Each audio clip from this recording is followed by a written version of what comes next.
We're back with another Will My Fave Make roster. Hi, if you're new here, my name is Justice, giving you all my verdicts and views about women's basketball. And today, you guessed it, we have the Dallas Wings. Now, here's the thing about Dallas. The thing that shocks me about Dallas the most is, baby, to only win 10 games last season, talk of the town, man. Considering the back-to-back number one picks that they had, there's a lot of energy around Dallas. People are optimistic. I'm curious how this season's going to play out. Obviously, last year was, subpar. They have a new coach. They were able to draft AZ Fudd. You have Paige Kurt was able to put some work in free agency. People are optimistic, but I think hesitant because we don't know what it's going to look like, but excited about the pieces and the moves that they have made, because I think it can be promising depending on how it is executed, essentially. So let's talk about who is coming to camp. So the Wings have 5 players on protected contracts. Again, if you're new here, that means that they will be on the team no matter what, and that is going to be Enrique, Maddie Seacrest, Alana, Jess, and a walk. Then we have a handful that are on unprotected contracts, and that's going to be Paige, Isaiah, JJ, Rhea, and Lindsay Allen. So when we go to draft night, Dallas Wings had the number 1 pick, and they also had the 31st pick. With the number 1 pick, they selected AZ Fudd, and then with the 31st pick, they selected Z Spearman from Tennessee. Now, let's talk about who is coming on training camp contracts, because the Dallas Wings did invite everybody and their mama to camp. Coming to camp on a training camp contract, you're going to have Grace Berger, Alicia Clark, Dulcie, Odyssey Sims, Lee Yuru, Constanza, Grace Sullivan, Kyla Olaker, and Amy. So let's talk about who we think will be on this roster when everything is said and done. I can give you 11.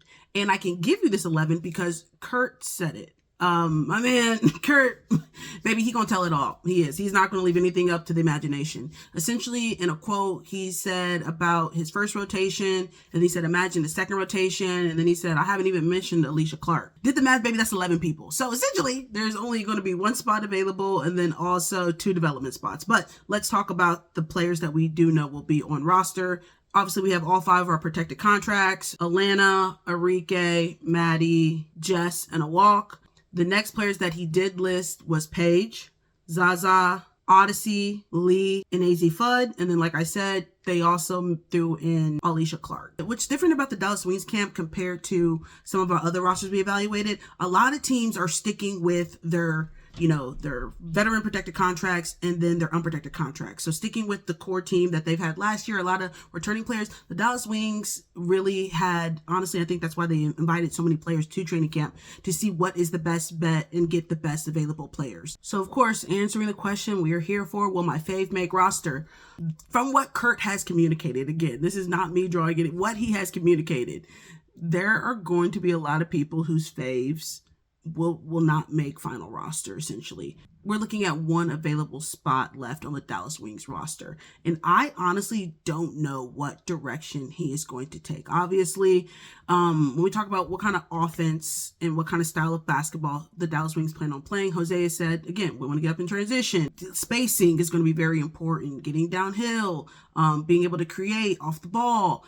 He's talked about different rotations and having Paige play the 1, but then also having her play off the ball. So when I'm looking at the roster, I'm like, okay, well, how do we fill in the things he hasn't said? So again, the backup point guard is going to be very important for when Paige is off the ball. So that's when I'm looking at, okay, is it going to be Lindsay Allen or is it going to be Odyssey? It sounds like they're leaning towards Odyssey. So does he want a 3rd point guard just to have in his back pocket? These are questions that I'm looking at when looking at who is going to get this last spot. Personally, I like Amy for the 12th spot. I think she performed very well with them last season. I think she'd be a great addition to what they have going on as well, mixing in well with her skill set. I think personally for me, I would put her outside the door. But we also have development spots available. So we have 2 development spots that are up for grabs and quite a few players who do qualify for those spots. And the 2 that stick out the most to me for the development spot would probably be Rhea Marshall, JJ Queerly, when we talk about development and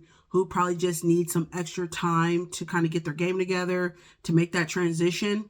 I think they're going to invest in JJ. So I would give one of those development spots to JJ. You know, this are the times where I wish I had like eyes at camp so you can see who's actually performing. Because again, all this is just us talking about what either the player has presented up until this point in college, or kind of just, you know, doing a guesstimation. But we actually don't know. When you get between the lines and are playing and everything's going fast and implementing, they're looking at a bunch of different variables. Your IQ, you're able to make adjustments, gelling with play, like all those things that obviously we don't see sitting at home, you know, or from content that we see on social media. So that also is important to take into the conversation as well. I don't know if this video was super helpful. Obviously, if you've been paying attention and locked in on the social media of the Dallas Wings, then you know that, you know, what they're leaning towards, because it has been communicated. I can tell you guys, Jose is singing a different tune. It's going to be looking very different over there in Dallas. I know they're trying to establish and build some culture, get people who see the vision, get people who are committed to the goals and the vision of the Wings and what direction they want to take the organization and the team. So bringing in people who are bought in that capacity, I know is going to be essential for their success. Yeah, I don't know really. I don't want to get too excited about the Dallas Wings and blah, blah, blah, but I am eager to see what it looks like when they go live.